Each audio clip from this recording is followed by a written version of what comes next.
में चर्चा करेंगे D and F block element. D और एफ ब्लॉक एलिमेंट के बारे में जब चर्चा करेंगे तो डी ब्लॉक के एलिमेंट को ट्रांजिशन एलिमेंट कहते हैं, सबसे पहली बात। और एफ ब्लॉक के एलिमेंट को इनर ट्रांजिशन एलिमेंट कहते हैं। डी ब्लॉक के एलिमेंट को ट्रांजिशन एलिमेंट और एफ ब्लॉक के एलिमेंट को इनर ट्रांजिशन एलिमेंट कहते हैं। और हाँ, मैं प्योर एनसीईआरटी की केमिस्ट्री, फिजिक्स, बायो की पढ़ाता हूँ। और आप भी कभी भी कहीं भी एग्ज़ाम दे रहे हों या टेस्ट पेपर में या आए हुए एग्ज़ाम नीट में या आईआईटी में, जेईई मेंस हो या एडवांस हो, आपको 95% से ज़्यादा केवल एनसीईआरटी से ही क्वेश्चन मिलेंगे।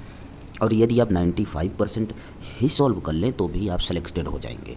आप कुछ 5% के लिए मत पढ़िए कि 95% छोड़ करके आप 5% के लिए पढ़ रहे हैं दुनिया भर की बुकें इधर से उधर।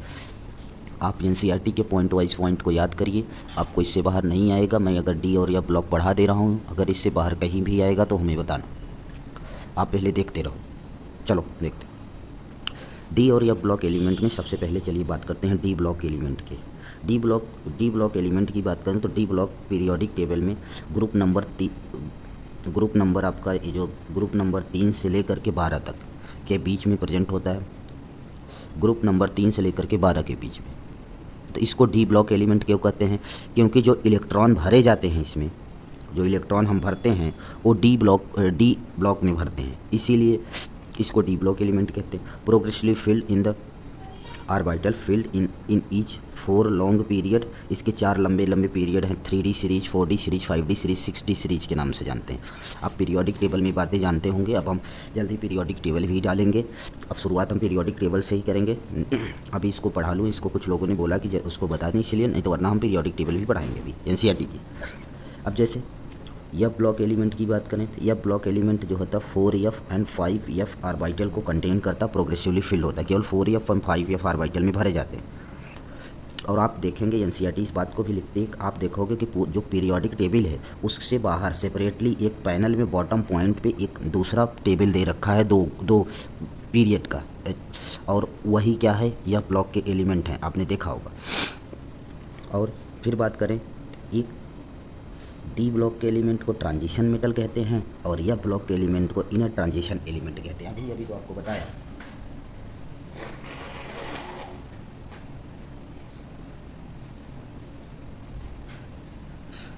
सॉरी, थोड़ा जुकाम हो गया। डी ब्लॉक के एलिमेंट को क्या बोलते हैं? ट्रांजिशन एलिमेंट बोलते हैं। इनर ट्रांजिशन मेटल किसको बोलते हैं? एफ ब्लॉक के एलिमेंट को बोलते हैं। चलिए, अब मैंने बोला था 4 पीरियड्स में भरे जाते हैं, तो उन कौन से हैं? एक 3D सीरीज है जो कि स्कैंडियम से लेकर के जिंक तक होती है। एक 4D सीरीज होती है, इटर्बियम से लेकर के कैडमियम तक है।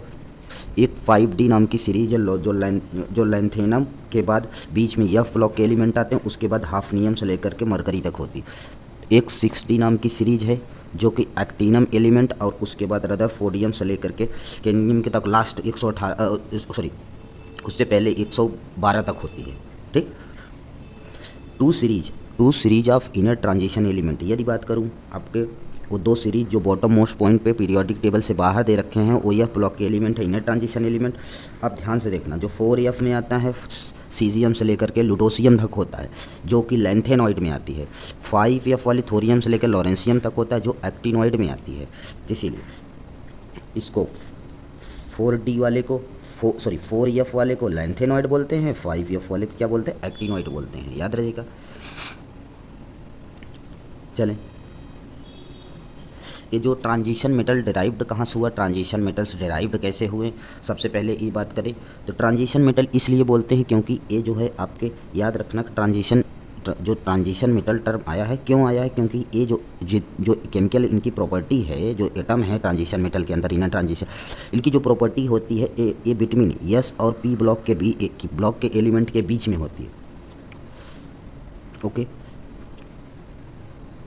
चल, लेकिन आईयूपीएसी के हिसाब से ट्रांजिशन एलिमेंट क्यों रखा गया? क्योंकि जो आईयूपीएसी के हिसाब से ट्रांजिशन एलिमेंट उन्हें कहते हैं जिनका डी सबसेल इनकम्प्लीट हो, मतलब भरा नहीं हो पूरी तरह से, उन्हें क्या बोलते हैं हम?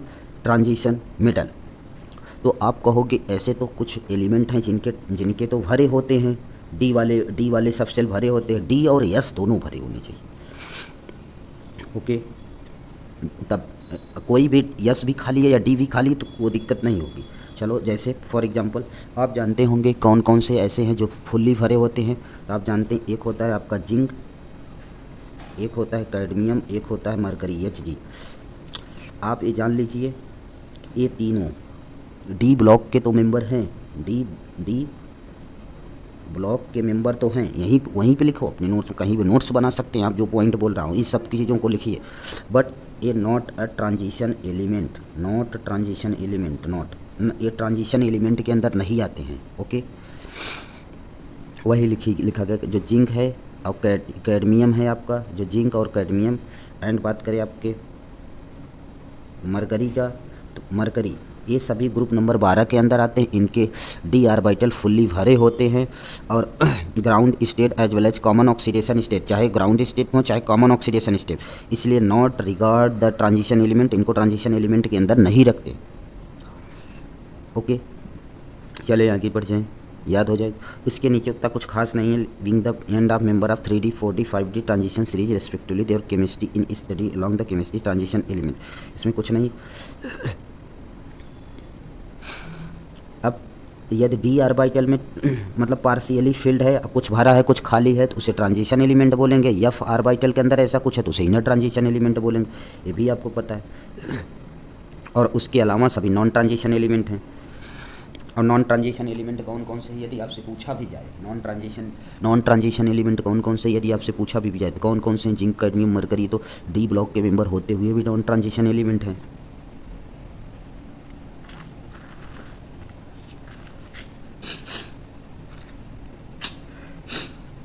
अब एनसीईआरटी बोलती कुछ बहुत महंगे एलिमेंट हैं, जैसे सिल्वर है, गोल्ड है एंड प्लेटिनम है, ये कुछ महंगे एलिमेंट हैं।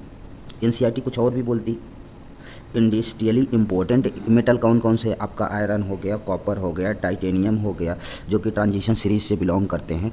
ये सभी कैसे हैं, इंडस्ट्रियली इम्पोर्टेंट है। ये भी पूछा जा सकता है आपसे, एनसीईआरटी की लाइन यही है।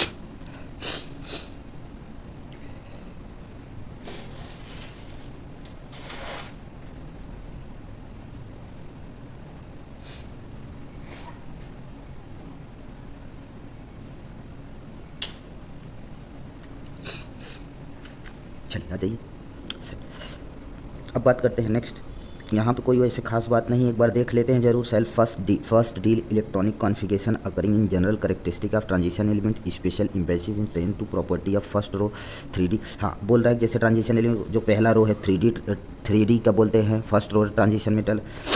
फिर आगे the followed consider the certain general aspect electronic configuration oxidation state and chemical reactivity of inner transition element. यहाँ से कोई दिक्कत नहीं। अब आ जाते हैं ट्रांजिशन एलिमेंट की बात करते हैं थोड़ा सा। आ जाओ, ये सारी बातें अभी अभी आपको बता दिए कि जो डी ब्लॉक है आप जानते हैं मिडल प्रेजेंट है किसके, यस और पी ब्लॉक के बीच में पीरियोडिक टेबल। डी ऑर्बिटल में penultimate energy level of atomic receive करता है इलेक्ट्रॉन्स। ये आपको बताया जाएगा 4 रो में, 4 रो में, ये आपको बता दिया जाएगा एटॉमिक स्ट्रक्चर में। ट्रांजिशन मेटल में आपको अभी थोड़ी देर पहले बताया कि एक 3D सीरीज होता है, एक 4D सीरीज होता है, एक 5D, एक 6D सीरीज होता है। 4 सीरीजें होती है पीरियोडिक टेबल में। Okay, next general electronic configuration. ये बात बहुत अच्छे से याद रखना है, इनकी जो जनरल इलेक्ट्रॉनिक कॉन्फ़िगरेशन है वो n-d से लेकर के कहाँ तक है, n-d में 1 से लेकर के 10 तक और n-s से 1 से लेकर के 2 तक। लेकिन एक एक्सेप्शन भी है इसके साथ, एक्सेप्ट पैलेडियम को देखा जाए तो इसका जनरल इलेक्ट्रॉनिक कॉन्फ़िगरेशन जो आपका पैलेडियम है, इसका general electronic configuration 4d10 and 5s0। मतलब जनरल इलेक्ट्रॉनिक कॉन्फ़िगरेशन यदि हम देखें पूरे डी ब्लॉक में, तो उसमें यस में तो 0 इलेक्ट्रॉन कभी नहीं होता, या तो 1 होगा या तो 2 होगा। लेकिन बट पैलेडियम एक एक्सेप्शन है जिसमें यस में 0 होता, डी में ही पूरे के पूरे होते। Okay, next. अब ऐसे ही कंटिन्यूअस भरते हैं कोई सभी में इलेक्ट्रॉन, लेकिन कुछ इसमें 3D सीरीज में भी कुछ एक्सेप्शंस है। कैसे, किस चीज़ों में, सब में तो याद रखना, सब में जब भी डी ब्लॉक के कॉन्फ़िगरेशन करेंगे सब में तो यस में 2 ही इलेक्ट्रॉन भरे जाएंगे। ऐसा कोई बात नहीं यस में 2 इलेक्ट्रॉन नहीं भरे जाएंगे, मतलब ऐसे ही होगा। n-1 डी में 1 से लेकर के कहाँ तक, 10 तक। एंड यस में तो 2 ही भरा जाएगा n में, लेकिन बट 2 को छोड़कर किसको छोड़ ली दिया जाए, तो याद करने का बहुत अच्छा तरीका।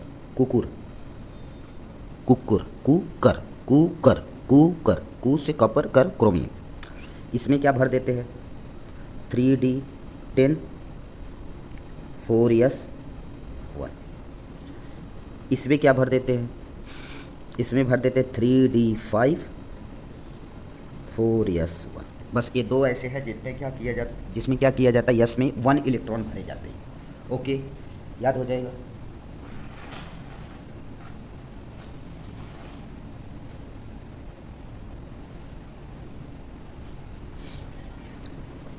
चले आगे, चलिए आगे। ये बात भी पूरी इस लाइन में यही लिखी गई है, किसमें क्या भरते हैं। आ जाओ। इफ़ फर्स्ट सीरीज है ट्रांजिशन एलिमेंट को, और इसको एक नाम से और जानते हैं, 3D के नाम से जानते हैं, 3D सीरीज भी बोलते हैं। इसमें स्कैंडियम है, टाइटेनियम है, वेनेडियम है, क्रोमियम है, मैंगनीज है, आयरन है, कोबाल्ट है, निकल है, कॉपर है। आगे क्या है? इसमें क्या है? एक जिंक है। याद हो जाए। अब देखिए, यस में सभी में दो दो दो दो दो दो इलेक्ट्रॉन बने, केवल किसमें? क्रोमियम और कॉपर को छोड़ करके। ओके,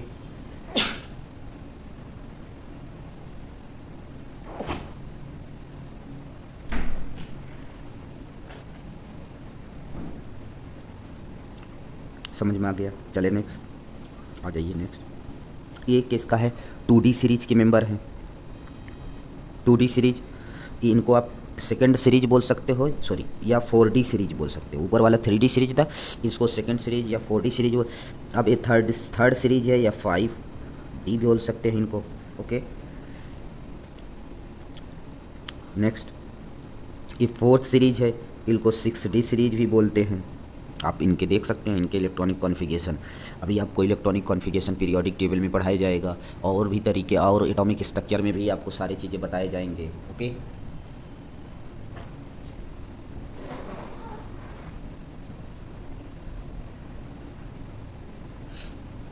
चलिए नेक्स्ट आगे देखते हैं। नेक्स्ट चैप्टर पे इलेक्ट्रॉनिक कॉन्फ़िगरेशन हो गया। इलेक्ट्रॉनिक कॉन्फ़िगरेशन के बाद यहाँ पे कोई भी उतना खास नहीं है, वही बोल रहे हैं, जिंक, कैडमियम, मरकरी में जो होता है जनरल फार्मूला ये हो जाता है। कोई दिक्कत नहीं, आप इलेक्ट्रॉनिक कॉन्फ़िगरेशन ये सब आपको सिखा दिया जाएगा, टेंशन मत लीजिए। चलिए, एक क्वेश्चन दे रखे हैं, एग्जांपल्स क्या है, इसके एग्जांपल्स भी बहुत इंपॉर्टेंट है, जनरली ऐसे ही क्वेश्चन पूछे। कन्वर्ट द से स्कैंडियम का जो होता है 21 होता है, जिसको आप SC से लिखते हैं in the transition element, but zinc is not transition element. Scandium में क्यों है? तो याद रखना, स्कैंडियम जो है उसमें इनकम्प्लीट D ऑर्बिटल भरे हुए हैं। आप जानते हो, भी D1 भरा जाता है, लेकिन जो जिंक है उसमें कम्प्लीटली फिल्ड D10 इलेक्ट्रॉन भरे जाते हैं। इसीलिए ये क्या है? जिंक क्या है? ट्रांजिशन एलिमेंट नहीं है। याद हो जाएगा। चल जाए आगे, चलिए नेक्स्ट।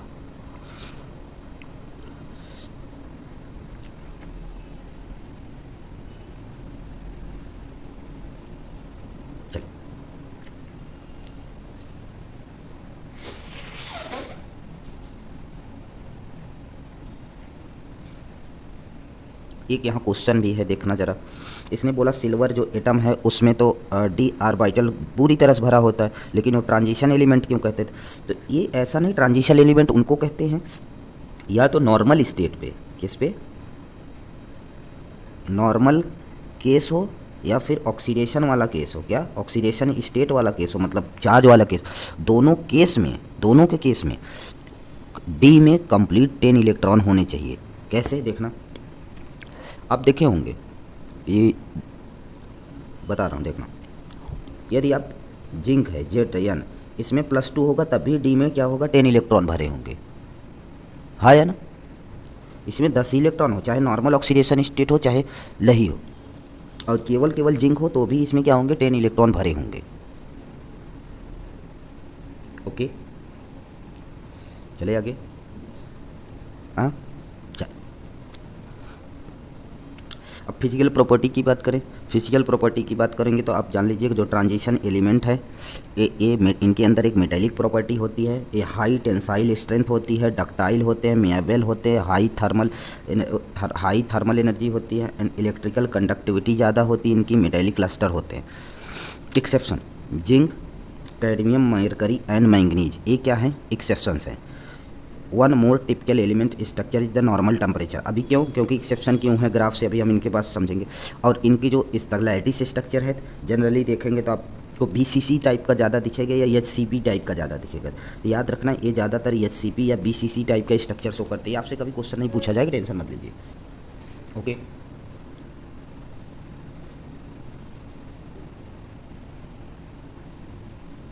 चलिए आ जाइए, आगे बढ़ते हैं। अब आते हैं नेक्स्ट, एक ग्राफ दे रखा है। ये ग्राफ क्या दे रखा है, क्या बता रहा है, ये देखते हैं। इस ग्राफ को थोड़ा समझेंगे। ये मेल्टिंग पॉइंट और एटॉमिक नंबर के बीच में ग्राफ है। सबसे पहले किसके बीच में ग्राफ है, एटॉमिक नंबर और मेल्टिंग पॉइंट के बीच में ग्राफ है। और आप ज़रा देखेंगे तो यदि हम टाइटेनियम से शुरुआत करें, किससे, टाइटेनियम से, titanium, vanadium, melting point chromium तक तो बढ़ती, लेकिन मैंगनीज एक्सेप्शनली तुरंत क्या होती, इतना डाउन होती कि आगे वाले फिर बढ़ती। मैंगनीज एक्सेप्शनली डिक्रीज होता, फिर धीरे धीरे क्रोमियम तक बढ़ती है, उसके बाद मैंगनीज का बहुत तेज़ी से घट जाता, फिर उसके बाद बढ़ के आयरन, कोबाल्ट, निकल, ये धीरे धीरे धीरे धीरे धीरे धीरे क्या होते हैं, इनका तो लगभग बराबर होता, फिर धीरे धीरे धीरे डिक्रीज हो जाता है। जिंक तक जाते जाते कम हो जाता है, कॉपर उसके बाद जिंक आएगा एक और कम हो जाते हैं। ओके, चले देखते हैं। अब बात करते हैं जैसे ऐसे नेक्स्ट वाले में जर्कोनियम से शुरू करें, जब नायोबियम है, मोलिब्डेनम है, टेक्नीशियम है। ये भी टेक्नीशियम देखिए, जर्कोनियम, नायोबियम, मोलिब्डेनम तक तो बढ़ा, फिर टेक्नीशियम एक बहुत तेज़ी से कम हुआ, फिर धीरे धीरे। तो ऐसे इनका ग्राफ है, याद रखना। और ट्रांजिशन जो मेटल होते हैं तो वेरी हार्ड होते हैं। ट्रांजिशन मेटल कैसे होते हैं, वेरी हार्ड होते हैं, बता रहा हूँ कैसे।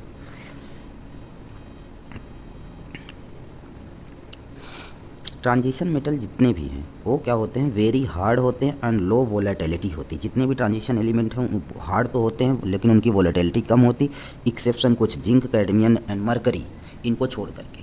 और जो इनकी जो मेल्टिंग और बॉइलिंग पॉइंट होती और ये वेरी हाई, बहुत ज़्यादा होती है।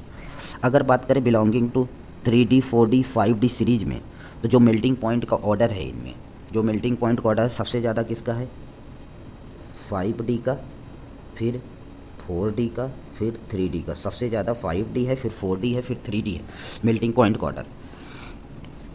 इनमें यही ऑर्डर है। चलिए नेक्स्ट देखते हैं। और ये ऑर्डर ऐसे भी, और उसके बाद यदि ये ऐसे टाइटेनियम से वेनेडियम, क्रोमियम ऐसे क्यों बढ़ रहा है, जितना ज़्यादा अनपेयर्ड इलेक्ट्रॉन होंगे, जितना ज़्यादा अनपेयर्ड इलेक्ट्रॉन होंगे उनकी वैल्यू ये उतनी ही ज़्यादा होगी। इसीलिए यही वजह है, इसी वजह से याद रखना अपने अपने सीरीज में, जैसे 3D में क्रोमियम हो गया, 4D में मोलिब्डेनम हो गया, 5D में टंगस्टन हो गया। इनके खुद के पूरे पीरियड में सबसे मैक्सिमम अनपेयर्ड इलेक्ट्रॉन होने की वजह से वेरी हार्ड होते हैं और इनकी वैल्यू सबसे ज़्यादा, मेल्टिंग एंड बॉइलिंग पॉइंट इनकी सबसे ज़्यादा हो। अब इनमें भी एक इसके हैं 3D के, एक इसके 4D के, एक इसके 5D। इनमें ऑर्डर ये अपने अपने पीरियड में तो सबसे ज़्यादा, लेकिन इन सभी में एक ऑर्डर देखा जाए तो सबसे ज़्यादा टंगस्टन है, फिर मोलिब्डेनम है, फिर क्रोमियम है। इनमें भी ऑर्डर है, और एक इसको ऑर्डर है मेल्टिंग पॉइंट।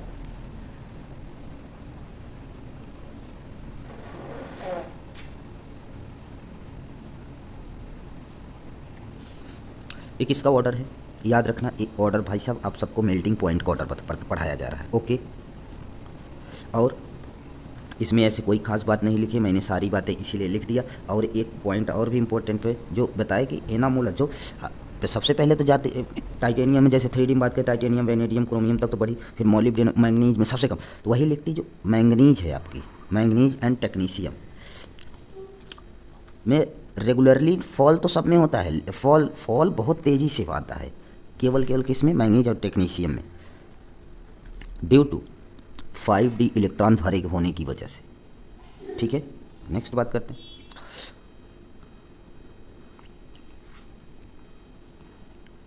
आखिर इनकी मेल्टिंग पॉइंट, बॉइलिंग पॉइंट बढ़ती क्यों है? इनकी मेल्टिंग पॉइंट और बॉइलिंग पॉइंट इसलिए बढ़ जाती है क्योंकि इनमें अनपेयर्ड इलेक्ट्रॉन होते हैं। जब अनपेयर्ड इलेक्ट्रॉन है तो मैक्सिमम लोगों से क्या करेंगे, बॉन्डिंग करेंगे, तो इनमें जो होता है स्ट्रॉन्ग इंटर एटॉमिक इंट्रैक्शन होने लगता है।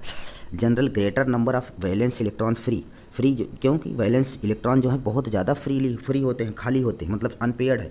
इसकी वजह से सबसे ज़्यादा मेल्टिंग और बॉइलिंग पॉइंट होती है। The very high enthalpy of atomisation and very high boiling point to be noble their reaction then later next बात करते हैं, इसमें और कोई भी इतनी खास बात नहीं है, जो भी बात रही बताते चलूँगा। जैसे थर्ड सीरीज की बात करें, थर्ड सीरीज में अभी बताया, थर्ड सीरीज में यदि आप जाओगे तो क्रोमियम का सबसे ज़्यादा होता है। ये ग्राफ भी वही ग्राफ दे रखे हैं, उसी चीज़ का ग्राफ है, ठीक। और एक ग्राफ किसके बीच में, इंथैल्पी और एटॉमिक नंबर के बीच में ग्राफ दिया है आपको। इंथैल्पी और एटॉमिक नंबर के बीच में ग्राफ दे रखे हैं, तो एक ऐसे दे रखे हैं, ज़रा देखना। ये हरा वाला जो है आपका, एक किसका है, यहाँ पे जिंक होगा। ये वाला किसका है, ये यहाँ पे आपका आ जाएगा कैडमियम। ये रेड वाला क्या है, मरकरी, Hg। इनकी जो मेल्टिंग पॉइंट का ऑर्डर की बात करें तो मेल्टिंग पॉइंट का ऑर्डर इनमें क्या होगा, जिंक कैडमियम मरकरी में सबसे ज़्यादा जिंक का होगा, फिर कैडमियम का होगा, फिर मरकरी का होगा। मेल्टिंग पॉइंट सबसे कम किसका होता है, मरकरी का।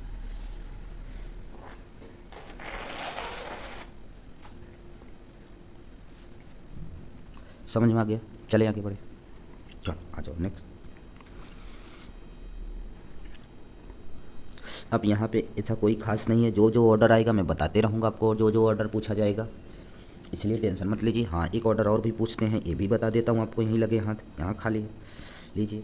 मेल्टिंग पॉइंट का ऑर्डर और एक पूछ लेते हैं कि जैसे कॉपर है, Au है, Ag है, इसमें ऐसे है कॉपर Au एंड Ag। क्यों आऊँ आज, ऐसे याद रखें, क्यों आऊँ आज, ऐसे याद हो जाएगा। ओके, नेक्स्ट चलें। In general ion same charges in given progressively decrease in radius and increase in atomic number. यहाँ पे ऐसा कोई नहीं है।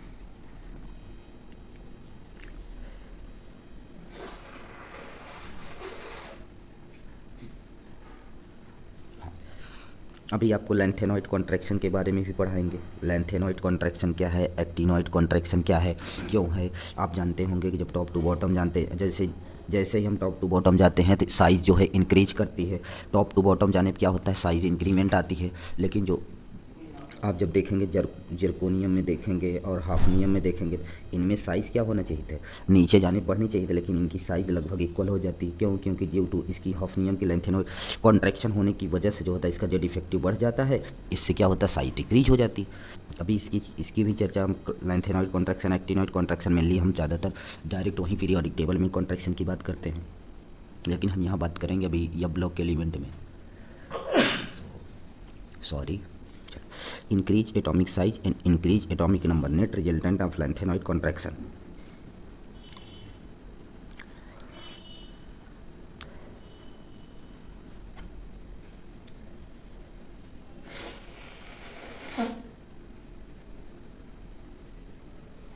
हाँ, यहाँ भी एक चीज़ इंपॉर्टेंट है, ज़रा देखना।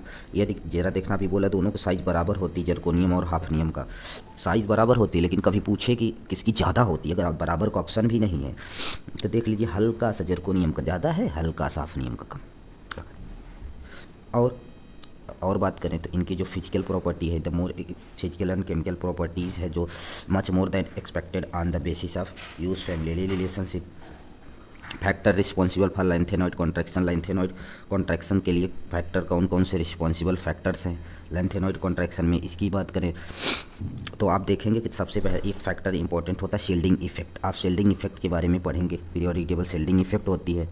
Then on electron another same in the shielding effect किस पे, in the 4f electron by another less than 1d, मतलब d से कम होती है। देन ये सब सारी बातें, इससे क्या होता है कि चार्ज, न्यूक्लियर चार्ज जैसे जैसे बढ़ते जाता है along the series, then generally regularly decrease in size of 4n orbital, इसकी साइज क्या हो जाती है, डिक्रीज। अब जब decrease metallic radius, then coupled atomic mass, then general increase density. ये जो अब क्या होता है, इसमें जनरली क्या होता है, इंक्रीज हो जाती है डेंसिटी ऑफ एलिमेंट, टाइटेनियम, जैसे टाइटेनियम 22 से लेकर के कॉपर तक 29 तक, देन सिग्निफिकेंटली इंक्रीज डेंसिटी में बी नोटेड दैट। वही बता रहे हैं, जो डेंसिटी है टाइटेनियम से लेकर के कॉपर तक तो बढ़ती है, सॉरी सिग्निफिकेंटली इंक्रीज होती है। ये देखा गया टेबल नंबर किस में, 8.2 में आप देख लीजिए, ये डेंसिटी का ऑर्डर है, यहाँ पर ये डेंसिटी है। ज़रा देखिए यहाँ से ये डेंसिटी कंटिन्यूस बढ़े, लेकिन यहाँ पर जिंक की डेंसिटी क्या हो गई, जिंक की डेंसिटी क्या हो गई, कम। पहले तो बढ़ती आई इधर और इधर बराबर थी, यहाँ पे बढ़ी, बढ़ी, ऐसे तो बढ़ती गई, पहले बढ़ी, पहले पहले बढ़ती गई, फिर उसके बाद जा कर के कॉपर के डाटा का जिंक का क्या हो गया, घट गई। नेक्स्ट बात करें, इंटेंसिटी की भी बात कर ली। ये क्वेश्चन एक बार आप फिर से देख लेना, इसके आंसर भी लिख रखे हैं। एक इंडेक्स क्वेश्चन फिर से दे रखे हैं, in the series of scandium से लेकर के जिंक तक enthalpy of atomisation zinc is the lowest, इतना वाई क्यों।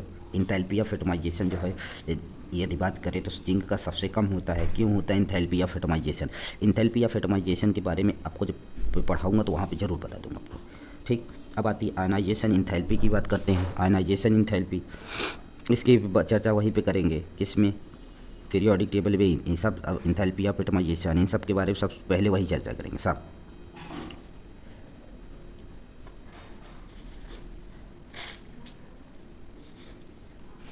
अब बात करते हैं कि जो डी ब्लॉक के एलिमेंट होते हैं इनके ऑक्सीडेशन स्टेट वेरी करते हैं। तो सबसे पहले कुछ बातें यदि आप समझ लेंगे तो आपके लिए आसान हो जाएगी चीज़ों को याद रखना, समझना।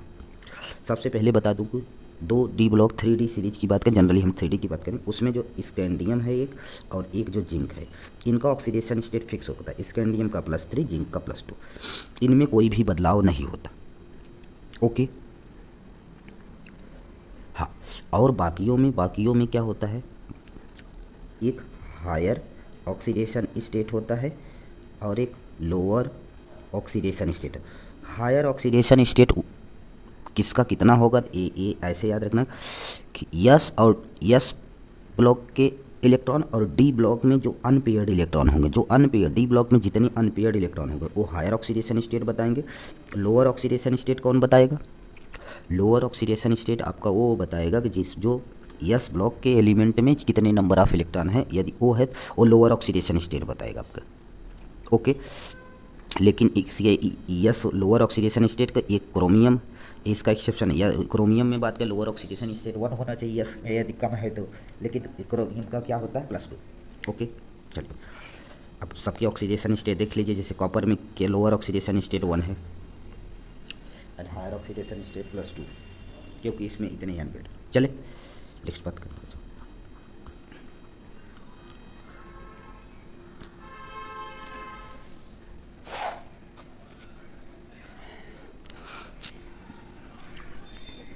अगर बात करें देखना तो ऑल ऑक्सीडेशन स्टेट ऑफ +2 से लेकर के +7 तक होते हैं ऑक्सीडेशन। इससे मैंगनीज की बात करें, मैंगनीज के अंदर +2 से लेकर के +7 तक सभी ऑक्सीडेशन स्टेट एग्जिस्ट करते हैं। ऐसे ही ऑक्सीडेशन स्टेट, इसमें सब वही ऑक्सीडेशन स्टेट की चर्चा हुई जैसे अभी अभी मैंने बताया कि जैसे जिंक का केवल +2 ऑक्सीडेशन स्टेट होता है और कुछ भी नहीं होता है। अब जैसे याद रखना कि किसके कब हायर ऑक्सीडेशन स्टेट शो करेंगे, कब नहीं करेंगे। तो याद रखना जब भी कोई भी डी ब्लॉक का एलिमेंट जब जैसे डी ब्लॉक का मेटल ऑक्सीजन की प्रेजेंस में ऑक्सीजन, या फिर डी ब्लॉक का मेटल किसी हैलाइड फ्लोराइड के प्रेजेंस में होगा, तभी मैक्सिमम ऑक्सीडेशन स्टेट शो करेगा। लेकिन इसके भी कुछ क्या है रूल्स है, कौन कौन से, जैसे बात करें तो Mn मैंगनीज F7 तो नहीं हो सकता, इतना नहीं एग्जिस्ट करता, इसके साथ ऑक्सीजन लाना पड़ेगा। ओके, चलिए आगे बढ़ जाएं। चलिए, इनके ऑक्सीडेशन स्टेट वही बोल रहा है कि सबके ऑक्सीडेशन स्टेट में यदि किसी के भी हायर ऑक्सीडेशन स्टेट लाने हैं तो ऑक्सीजन को लाना पड़ेगा। ऐसे याद रखो, यफ के लिए नहीं पूछता जनरल, जब भी किसी के हायर ऑक्सीडेशन स्टेट के लिए लाना है तो आपको ऑक्सीजन को लाना पड़ेगा, सबसे मेन इंपॉर्टेंट है। अब बात करें ऑक्सीडेशन स्टेट, तो फिर कभी कभी पूछते ऑक्सीडाइजिंग एजेंट कौन बढ़िया ऑक्सीडाइजिंग स्ट्रॉन्ग ऑक्सीडाइजिंग एजेंट है, कौन वीक ऑक्सीडाइजिंग एजेंट है।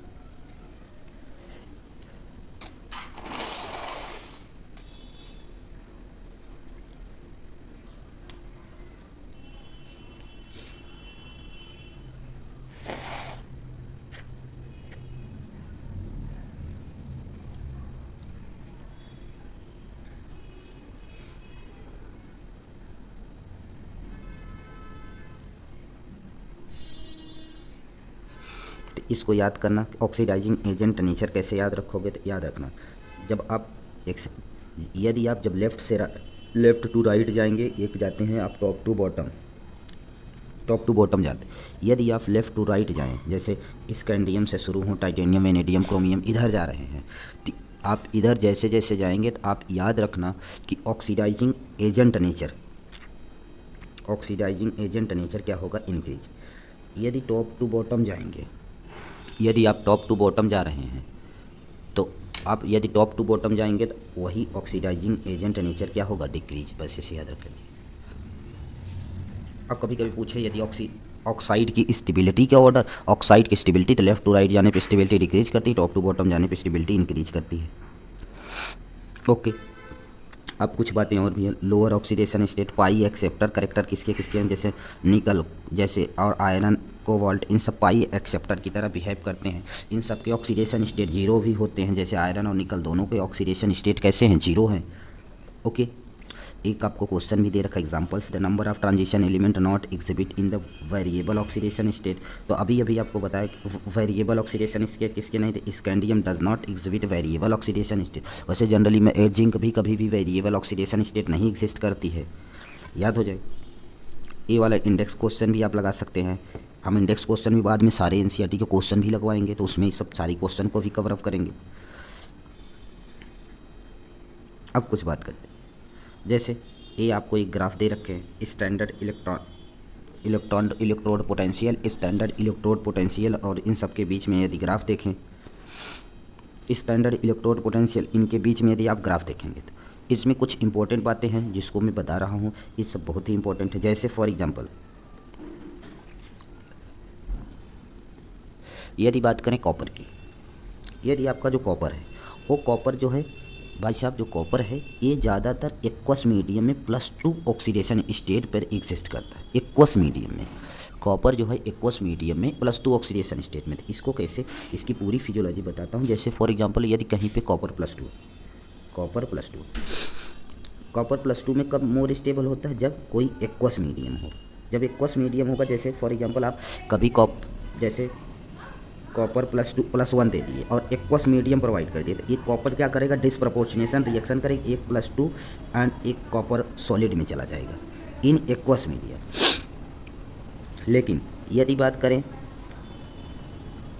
अपनी बात करें जैसे कॉपर, आपकी बात करें कॉपर +2, अगर इसके साथ हम आयोडीन I- या फिर साइनाइड ऐसा कुछ ला दें इसके सामने, साइनाइड या CN- ला दो, ऐसे केस में कॉपर क्या होता है, +1 ऑक्सीडेशन स्टेट में ज़्यादा स्टेबल होता है। इस बात को याद रखना। जैसे I के साथ रिएक्शन होगा तो क्या बनाएगा, ये बना लेता है Cu2 एंड I2 प्लस के I2। ये इम्पोर्टेंट रिएक्शन है। वैसे ही साइनाइड के साथ भी होगा, याद रहेगा। अब ये भी एक एग्जांपल्स, इसको भी आप एग्जांपल्स को भी एक बार पढ़ करके कर सकते हैं। इंडेक्स, जितने भी इंडेक्स हैं इसको मैं कराऊंगा, इंडेक्स और ये सारे आपको एक बार कर लेना। अगर नहीं होगा तो कोई बात नहीं, मैं करवाऊंगा सारे इंडेक्स, सारे एग्जांपल्स। ये इतना कोई खास तो नहीं है, सारे डाटा ऐसे नहीं याद करने की कोई ज़रूरत नहीं। जो ज़रूरत होगी बताते चलूँगा, टेंशन इसकी ज़रा भी मत लीजिए। जो भी इंपॉर्टेंट होगा मैं सब बता दूँगा। ओके, चल अब बात करें जैसे फॉर एग्जांपल, जैसे आयरन +3 होता है तो आयरन +3 में D5 होता है। यदि आयरन +2 होगा तो उसमें कम होगा। इसीलिए क्वेश्चन जब पूछे तो याद रखना, आयरन जो Fe+3 ऑक्सीडेशन स्टेट में is more stable then Fe+2 oxidation state. इसको ऐसे याद रखना। क्यों? क्योंकि इसके जब F3 हो जाता है तो इसमें D5 में इलेक्ट्रॉन भरे जाते हैं। ओके, याद हो जाएगा। चले अब ऐसे ही बात करेंगे भाई, तो जो क्रोमियम होता है, क्रोमियम जो आपका है वो +3 ऑक्सीडेशन स्टेट में ज़्यादा स्टेबल होता है as compare to chromium +2 oxidation state. ये भी याद रखना। जैसे बात करें तो जो अभी अभी बताया कि जब हाईएस्ट ऑक्सीडेशन स्टेट में, जैसे टाइटेनियम हाईएस्ट ऑक्सीडेशन स्टेट में सारे फ्लोराइड को सारे के साथ हायर ऑक्सीडेशन स्टेट में एक्सिस्ट करता है, चाहे TiCl4 हो या TiF4 हो किसी। लेकिन जैसे वैनेडियम बात करें तो केवल हायर ऑक्सीडेशन स्टेट में फ्लोरीन के साथ होगा, क्रोमियम बात करें तो हायर ऑक्सीडेशन स्टेट फ्लोरीन के साथ होगा। लेकिन यदि मैंगनीज की बात करें, यदि आपने मैंगनीज की बात करें +7 ऑक्सीडेशन स्टेट यदि लाना है तो आप उसको ऐसे, आप इसको +7 है MnF7 नहीं लिख सकते, ये एग्जिस्ट नहीं करता है। इसके साथ आपको मिक्सअप करना, +7 ऑक्सीडेशन से सिंपली नहीं बनाया जाता, बट ऑक्सीजन के मिक्सिंग से बनाया जा सकता है। ओके, मैंगनीज नो मेटल्स है ट्राई हाइलाइट, कोई ट्राई हाइलाइट नहीं एक्सेप्ट जैसे आयरन Fe(X3) एंड COF3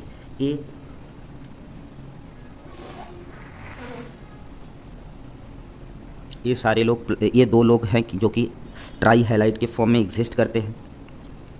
ऐसे बहुत सारे हैं जो अपने हायर ऑक्सीडेशन स्टेट में एग्जिस्ट करते हैं। ये सारे आपको एग्जांपल्स दे रखे हैं, इनको याद ज़्यादा नहीं करना। ओके चलिए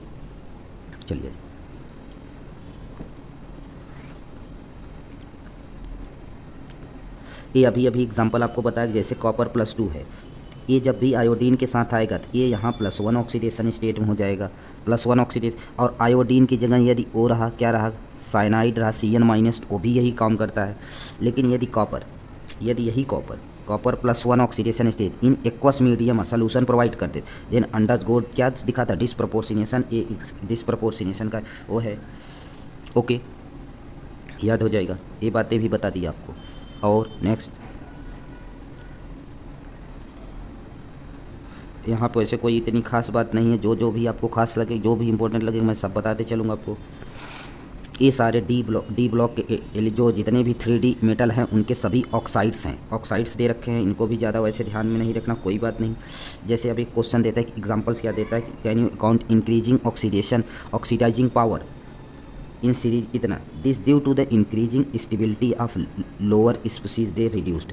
मैंने आपको बताया अभी कि लेफ़्ट टू राइट जाने पे ऑक्सीडाइजिंग पावर हो या ऑक्सीडाइजिंग एजेंट हो, बात एक ही। तो मतलब ऑक्सीडाइजिंग एजेंट जो होता है लेफ्ट टू राइट जाने पे क्या होती, बढ़ती, तो वैनेडियम क्रोमियम में बढ़ेगी। अगर पूछता यही जो ऑक्साइड की स्टेबिलिटी का ऑर्डर पूछता तो आप उल्टा लगाते, ऑक्साइड की स्टेबिलिटी का ऑर्डर, इसके जस्ट ऑक्सीडाइजिंग पावर लिखी जाए या फिर ऑक्सीडाइजिंग एजेंट लिखा जाए। तो अभी बताया था लेफ्ट टू राइट जाने पर क्या होगी, oxidising agent property left to right जाने पर क्या होगी, इंक्रीज होगी, बताया। ओके ये इंडेक्स आप एक बार ट्राई करो, फिर से मैं बताऊंगा। केमिकल रिएक्टिविटी की इनकी बात करें तो इनकी रिएक्टिविटी जनरली सभी से होती है। जैसे क्रोमियम है, क्रोमियम +2 है in aqueous acidic medium H+ मतलब एसिडिक मीडियम +3 में चला जाता है और H2 गैस प्रोवाइड करता है। ये दोनों एग्जांपल्स आप एक बार देख लेना। ये एग्जांपल वैसे तो मैं बता रखे हूँ, अभी बताया, फिर से एक बार आप देख लेंगे, ठीक। अब आती मैग्नेटिक फील्ड सब्सटेंसेस इधर। अब मैग्नेटिक फील्ड तो एक होता है डायामैग्नेटिक, पैरामैग्नेटिक सब्सटेंसेस होते हैं, ये आपको पढ़ाया जाएगा आपके वहाँ पे, कहाँ पे पढ़ाया जाएगा, ये आपको पढ़ा दिया जाएगा सॉलिड स्टेट में बहुत अच्छे से। वहाँ NCERT में दे रखा, उसको ज़रूर याद करना पड़ेगा क्योंकि आता भी क्वेश्चन है। फेरोमैग्नेटिक, डायामैग्नेटिक, पैरामैग्नेटिक, ये सारी चीज़ें वहाँ पूछते। अब याद रखना, ये डाइपोल मोमेंट जब भी किसी का निकालना है तो इससे निकालना है। और यानी क्या है, नंबर ऑफ़ अनपेयर्ड इलेक्ट्रॉन, यानी क्या बताता है, नंबर ऑफ़ अनपेयर्ड इलेक्ट्रॉन को बताता है। डाइपोल मोमेंट को मेजर किस में करते हैं, उसकी यूनिट क्या है, बोहर मैग्नेटॉन है। और जितने अनपेयर्ड होते हैं उतने ही पॉइंट, जैसे 1 अनपेयर्ड इलेक्ट्रॉन कहीं लिखा है, 1 अनपेयर्ड है तो 1 पॉइंट समथिंग मतलब, और 1.5 से ज़्यादा होगा, हमेशा 0.5 से ज़्यादा हो, इसका लगभग होता है 1.73। जैसे 2 अनपेयर्ड इलेक्ट्रॉन होगा तो 2.5 से ज़्यादा, अब 73 से ज़्यादा ही होगा, 73 से क्या आ जाएगा, ज़्यादा ही है, 8 लगा देना, लगभग ऐसे आजू बाजू लगा सकते हो, ठीक। जैसे 3 अनपेयर्ड इलेक्ट्रॉन है 3 पॉइंट समथिंग, वो भी कितना, 2.5 से ज़्यादा। ऐसे ही याद करने में आपको आसानी भी होगा। जैसे ये देखिए 1 अनपेयर्ड इलेक्ट्रॉन है तो 1.75, और 2 अनपेयर्ड इलेक्ट्रॉन है तो 2.84, 3 unpaired electron 3.87, 4 unpaired electron 4.9, 5 unpaired है 5.92, फिर से 4 अनपेयर्ड तो 4.90। बस ऐसे जितने अनपेयर्ड उतनी बातें, ठीक। और 0 अनपेयर्ड 0 मैंने वैल्यू ही नहीं है कुछ। ओके याद करने की निकलवा करके भी दिखाए हैं कि एटॉमिक नंबर 25 का निकाल के बताइए, तो 25 में निकाल दीजिए 5 अनपेयर्ड इलेक्ट्रॉन है उसके में, ठीक। चल अब जैसे आपसे एटॉमिक नंबर 27 के लिए इंडेक्स में पूछ रहा है, आप निकाल लेना +2 चार्ज लगा करके, एक क्वेश्चन नहीं है।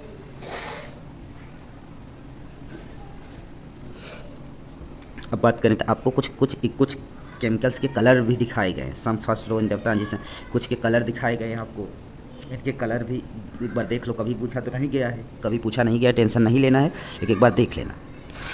ओके जैसे देखना, यदि बात करें स्कैंडियम हायर ऑक्सीडेशन स्टेट है, इसका कलरलेस होता है। टाइटेनियम हायर ऑक्सीडेशन स्टेट, जब अनपेयर्ड इलेक्ट्रॉन किसी में भी यदि अनपेयर्ड इलेक्ट्रॉन है तो वो कैसे होंगे, कलरलेस होंगे। जिसमें भी अनपेयर्ड इलेक्ट्रॉन है वो कलरलेस हो, सॉरी, जिसमें भी अनपेयर्ड इलेक्ट्रॉन एब्सेंट मतलब पेयर्ड इलेक्ट्रॉन है वो क्या होंगे, कलरलेस। और जिसमें जिसमें जिसमें भी अनपेयर्ड इलेक्ट्रॉन होंगे वो सभी कैसे होंगे, कलरफुल। जैसे देखिए टाइटेनियम +3 मतलब उसमें एक अनपेयर्ड इलेक्ट्रॉन है, वन अनपेयर्ड इलेक्ट्रॉन होता है, वन अनपेयर्ड इलेक्ट्रॉन है तो पर्पल कलर शो करता है। वैसे वन में एनेडियम एक कलर अनपेयर्ड इलेक्ट्रॉन है, ब्लू कलर शो करता है। ऐसे ही डिफरेंट डिफरेंट टाइप के कलर हैं, इनको कोई ज़्यादा याद करने की ज़रूरत नहीं। यदि बात करें हम तो कॉम्प्लेक्स फॉर्मेशन के, डी ब्लॉक के मेंबर ही कॉम्प्लेक्स का फॉर्मेशन करते हैं। सो कोऑर्डिनेशन केमिस्ट्री में आपको पढ़ाया जाएगा। जैसे फॉर एग्जांपल आप पढ़े होंगे आयरन, FeCN6, ये बातें, ये सभी चीज़ें ये आपको डी ब्लॉक के में पढ़ाया जाएगा, सॉरी कोऑर्डिनेशन केमिस्ट्री में अच्छे से पढ़ाया जाएगा, कॉम्प्लेक्सेस के बारे में लिख भी रखी NCERT ने, डिटेल्ड जो है यूनिट नंबर 9 में पढ़ाया जाएगा। अब आती कैटालिटिक प्रॉपर्टी। आप जानते हैं कैटालिटिक प्रॉपर्टी की बात करें तो जैसे आयरन का यूज करते हैं हाइबर प्रोसेस में, वैनेडियम का यूज करते हैं कॉन्टैक्ट प्रोसेस में, आप जानते हैं निकल का यूज करते हैं कैटालिटिक कन्वर्टर में, कैटालिटिक हाइड्रोजनेसिस कन्वर्टर में यूज करते हैं। ऐसे बहुत सारे एग्जांपल्स हैं। ओके,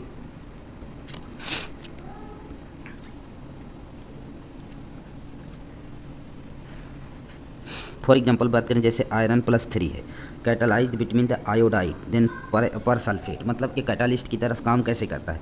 तो इसके डायग्राम दे रखे हैं। जैसे I- को ये H2SO4 है, यही सॉरी H2SO8 है, इसमें जो होता है I2 बन जाता है, फिर SO4। अब Fe+3 इसको कैटालाइज कैसे करता है, ये रिएक्शन सारी दे रखे हैं, इसकी कैटालिटिक प्रॉपर्टी। और आप जानते हैं कैटालिस्ट तो केवल पार्टिसिपेट करता है, उसमें कोई भी वो नहीं करता।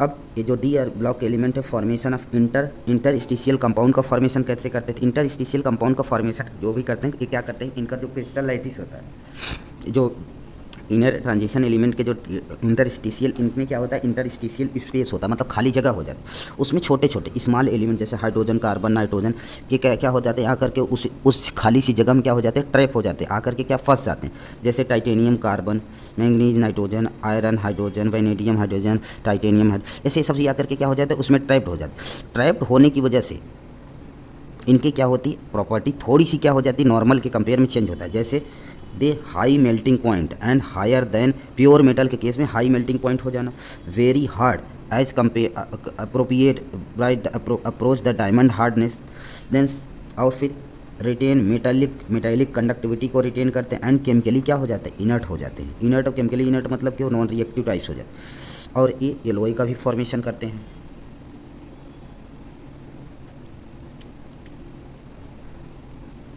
अब एलॉय की बात करें, एलॉय में भी एग्ज़ाम में पूछ लिया गया था क्वेश्चन, एलॉय के लिए भी पूछा गया क्वेश्चन है, एग्ज़ाम में कई बार पूछा गया। जैसे फॉर एग्जांपल बात करते हैं, देखना एलॉय में अभी तक जैसे बेस्ट नोन फेरस एलॉय जैसे chromium, vanadium, tungsten, molybdenum and manganese, इन सभी के alloy use the production of variety of steel and steelness, और इन्हीं सभी का यूज करके एक अच्छी वैरायटी के स्टील का यूज बनाते हैं। जैसे फॉर एग्जांपल बात की alloy of transition element and non transition element बात करते हैं ब्रास इज द कॉपर और जिंक से होता है, ब्रोंज कॉपर और टिन से मिलके होता है। ऑल्सो इंडस्ट्रियली इंपॉर्टेंट है ब्रास एंड ब्रोंज, याद रहे, एक एग्जाम्पल देख लेना। ओके, और ये तो अभी बता ही दिए कि कॉपर +1 में एक्वस मीडियम नहीं एग्जिस्ट करता, डिस्प्रपोर्शनेशन करके चला जाता है +2 में। ओके, अब आती है oxide and oxo ion metal की बात करते हैं। इसमें बात करें तो चलिए देखते हैं, और हम जानते हैं भी हैं कि यदि ऑक्सीजन के साथ जब भी कोई मेटल टकराते हैं ऑक्सीजन के साथ, हायर ऑक्सीडेशन स्टेट में आते हैं, अपनी किस में होते हैं, हायर ऑक्सीडेशन स्टेट में होते हैं। ये सारी बातें अपनी चर्चा हो ही गई हैं, कोई भी इसमें अलग बात नहीं करनी है, ये सब हो गए हैं, इसमें कोई भी इतना खास इंपॉर्टेंट नहीं, जहाँ भी ज़रूरी होगा वहाँ बताऊँगा। अब आती पोटेशियम डाइक्रोमेट, किसकी बात करते हैं, पोटेशियम डाइक्रोमेट, ये इंपॉर्टेंट है। पोटेशियम डाइक्रोमेट, सबसे पहली बात करें तो पोटेशियम डाइक्रोमेट, ये पोटेशियम डाइक्रोमेट बनाएंगे कैसे। पोटेशियम डाइक्रोमेट में सबसे पहले क्या करेंगे, क्रोमाइड ओर लेंगे। क्या लेंगे, याद रखना, क्रोमाइड ओर लेंगे। क्रोमाइड ओर का फॉर्मूला ये है, और इसको इसी क्रोमाइड ओर को इस सोडियम कार्बोनेट के in the presence of oxygen के प्रेजेंस में रिएक्शन करवाएंगे, ये बनाएगा क्या, सोडियम कार्बोनेट सोडियम कार्बोनेट के साथ रिएक्शन कराएंगे तो सोडियम क्रोमेट बनेगा। और ये जो आपका सोडियम क्रोमेट है येलो कलर का सोल्यूशन होता है, ये सोडियम क्रोमेट ए है और ये येलो कलर का सोल्यूशन होता है filtered by acidified sulphuric acid. और इसको हम क्या करते हैं, फिल्टर करते हैं एसिडिफाइड सल्फ्यूरिक एसिड के साथ। सल्फ्यूरिक एसिड में से आपको क्या मिलेगा, H+ मिल जाएगा। क्या मिल जाएगी, H+। और इसको जब रिएक्शन करवाएंगे तो Na2Cr2O7 में कन्वर्ट हो जाएगा, जो येलो कलर का वो बना था। फिर अब इसको सोडियम डाइक्रोमेट बोलेंगे। अब इसी सोडियम डाइक्रोमेट को KCl की प्रेजेंस में रिएक्शन करवा देंगे तो ये क्या बन जाएगा, पोटेशियम डाइक्रोमेट। कैसा बन जाएगा, क्या बन जाएगा, पोटेशियम डाइक्रोमेट का फॉर्मेशन कर लेगा।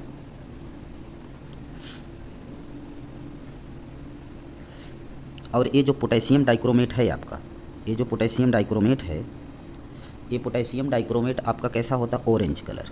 कैसा होता है, ऑरेंज कलर का होता है। ओके, ऑरेंज वही लिख रखे हैं, ये देखिए orange crystal of potassium dichromate, इधर क्रिस्टलाइज आउट हो जाता है। नेक्स्ट CrO47 वही लिख रखा है जब जो अभी बताया उसकी रिएक्शन सी तो अभी दे रखी हैं। अब एक क्वेश्चन आपके टेस्ट में या फिर कहीं भी ज़्यादातर पूछे जाते होंगे, कौन से, बताता हूँ आपको कौन से, ये बार बार पूछे जाते होंगे आपसे। क्या, ये जैसे अभी दे रखा है, ये आपको यहाँ ऐसे इस फॉर्म में दे रखा है, मैं इसको और फॉर्म में बनाता हूँ। इसमें ऐसे है, क्या होता है ज़रा देखना, इसमें क्या होता है, जैसे क्रोमियम